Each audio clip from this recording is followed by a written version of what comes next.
السلام عليكم ومرحبا بكم مجددا في هذا الفيديو الخاص بعاصمة المغرب مدينة الرباط.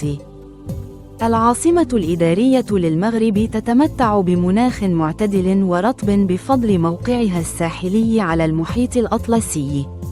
يتطلب هذا المناخ عناية خاصة بالبشرة والشعر تختلف عن المناطق الجافة أو الحارة. إليكم أهم النصائح والوصفات المناسبة لهذا المناخ. العناية بالبشرة. للبشرة الدهنية يستخدم ماسك الطين المغربي لتنقية المسام وماء الورد كتونيك طبيعي مع غسول يحتوي على حمض الساليسيليك وواقي شمس غير دهني.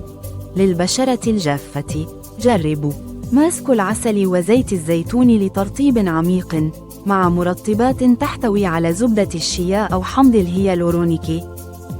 للبشرة المختلطة يستخدم ماسك الزبادي والعسل وغسولا متوازنا مع مستخلص الشاي الأخضر وكريمات مناسبة لكل منطقة.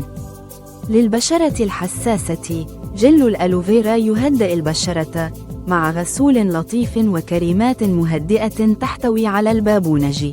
العناية بالشعر.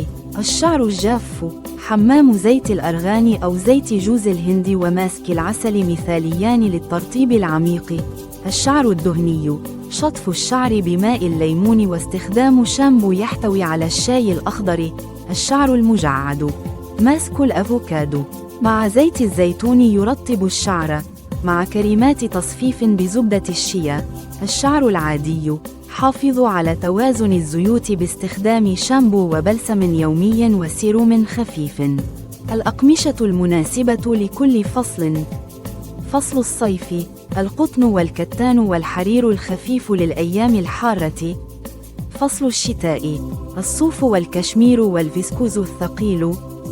فصل الربيع والخريف القطن الخفيف والجنز والمخمل حسب الأجواء. نصائح عامة.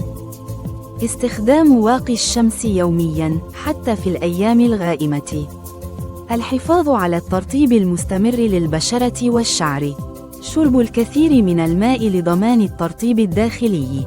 باتباع هذه النصائح يمكنكم الحفاظ على جمال وصحة بشرتكم وشعركم في مناخ الرباط المعتدل والبحري.